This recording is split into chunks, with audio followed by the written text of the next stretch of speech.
Funny how the quietest neighborhoods can hide the loudest chaos. When I retired and moved into Pine Ridge Estates, I imagined a haven, the kind of calm you dream about when you're stuck in fluorescent office lights for decades. Neatly trimmed lawns, neighbors who waved from their porches, the gentle hum of sprinklers in the early morning. It reminded me of the neighborhoods I grew up in, where everyone knew everyone and rules were straightforward. I pictured lazy afternoons, tending my garden, chatting over fences, maybe finally completing a crossword puzzle without interruption. But that illusion was shattered the moment there was an almost violent knock on my door one afternoon. It wasn't polite, it was aggressive, as if the person outside wanted to storm through rather than knock.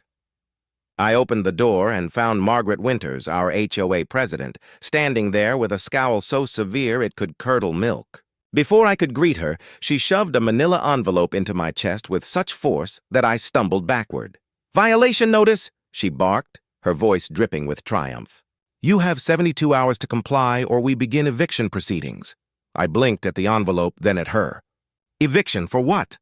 "Your fence," she said, waving a hand toward my backyard. "That monstrosity you painted, it's completely unacceptable and violates HOA Code Section 12.3. I had spent the past 3 months renovating my house.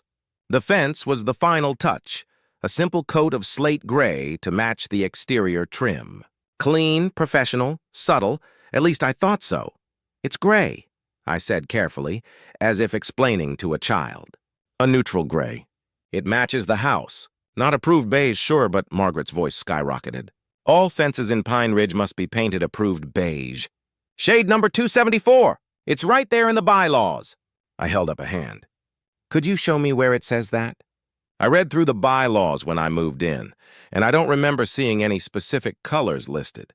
Her face flushed a deep, alarming purple. "Are you questioning my authority? I've been the HOA president for 8 years. I know the rules. I'm just asking to see the written rule. You must have a copy handy, right?"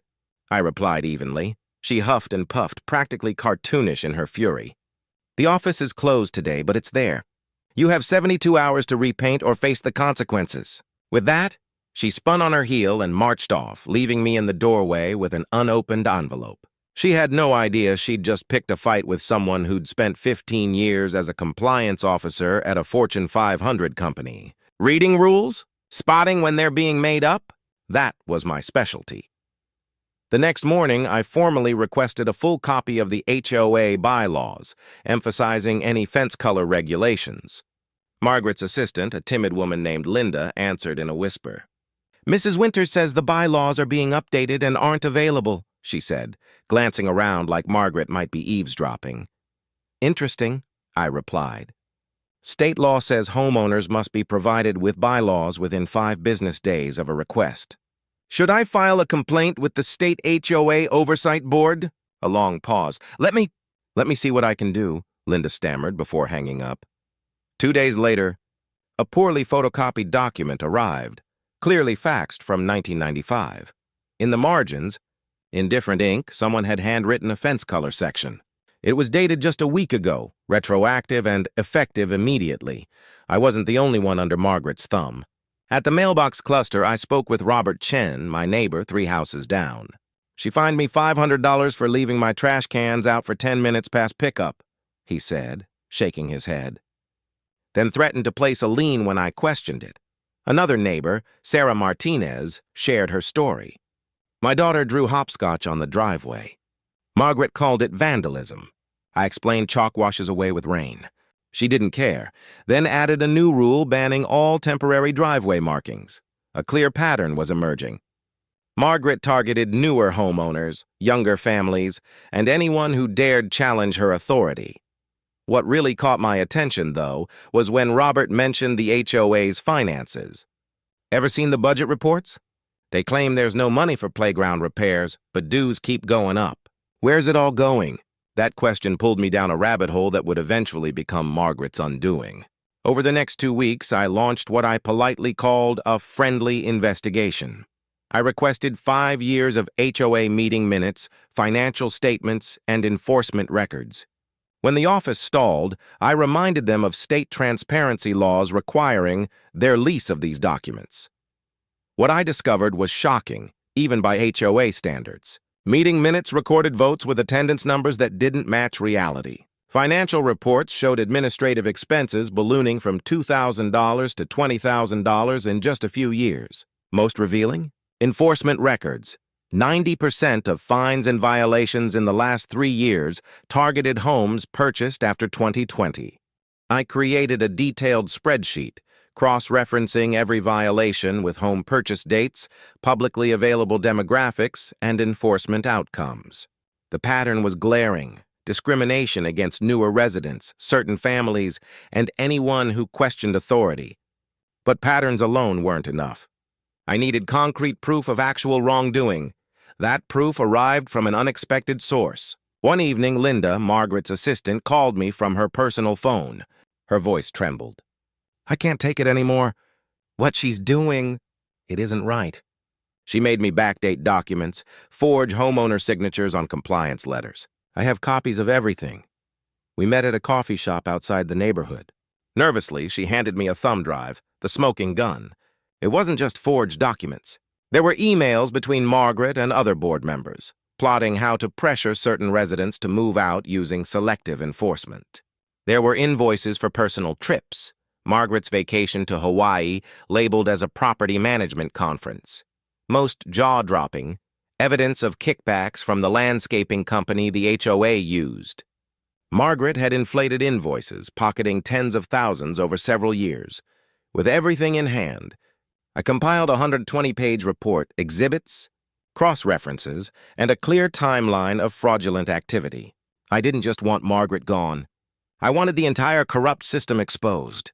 I submitted the report to 3 places at once: the State HOA Regulatory Board, the District Attorney's Office for potential criminal fraud charges, and every homeowner in Pine Ridge Estates. That last part was critical. I wanted everyone to know exactly what had been happening in their community. The response was immediate. Within 48 hours, State Board investigators arrived at the HOA office. They seized computers, filing cabinets, and boxes of documents. Margaret tried to block the door with her body, screaming about property rights. "This is a witch hunt," she shrieked. "That man with the ugly fence is trying to destroy our community values." The other board members quickly distanced themselves, but the investigation revealed they were all complicit. Vice President Tom Bradley had been rubber-stamping Margaret's decisions without reading them. Treasurer Janet Phillips had been signing off on fraudulent financial reports without reviewing the books. With evidence this overwhelming, the investigation moved fast. Within 2 weeks, the State Board called an emergency meeting at the community center. The room was packed with homeowners, many clutching copies of old fines and violation notices. Lead investigator Patricia Walsh, a no-nonsense professional, addressed the crowd. After reviewing documentation and conducting interviews, she said, "We found systematic fraud, embezzlement, and discrimination by the Pine Ridge Estates HOA Board. Effective immediately, the entire board is suspended pending criminal investigation." The room erupted. Gasps, cheers, applause. Margaret, seated in the front row, jumped to her feet. "You can't do this! I've given 8 years of my life to this community. That fence is still in violation." Patricia fixed her with a steely gaze. "Mrs. Winters, remain silent and contact an attorney. You're facing potential charges of embezzlement, fraud, and violations of fair housing laws." The criminal side moved just as quickly. The district attorney reviewed the evidence and filed charges against Margaret for embezzlement and fraud. Other board members faced lesser but still serious charges. The kickback scheme alone accounted for over $60,000 diverted from HOA funds. During her arraignment, Margaret's bail was set at $50,000, and she was ordered to have no contact with any Pine Ridge residents. 15 counts of embezzlement, 22 counts of fraud, and 3 counts of falsifying official documents awaited her. Conviction could mean up to 12 years in prison and over $200,000 in fines. Even before the trial, immediate consequences hit hard. Every fine and violation issued over the past 3 years was voided. HOA finances were placed under state supervision, and a special election was called to elect a new board under strict oversight. And my fence. Patricia addressed it during the community meeting. The alleged fence color violation that started this investigation, there is no legitimate rule regarding fence colors in your actual bylaws. Mr. Davidson's fence is fully compliant. In fact, it looks quite nice." The room erupted in laughter. I couldn't help smiling. Margaret's face cycled from purple to white to red in seconds. 3 months later, justice was served. Margaret pleaded guilty to 8 counts of embezzlement and fraud in exchange for dropping other charges. The judge sentenced her to 4 years in prison, 2 years suspended pending good behavior, and full restitution of stolen funds. She collapsed into her chair, sobbing as her lawyer tried to console her. The other board members received probation, community service, and lifetime bans from HOA service. If this story fired you up or gave you that sweet sense of justice, hit the like button. And if you want more stories about everyday people standing their ground, exposing the truth, and taking down petty tyrants, subscribe. There's a lot more where this came from.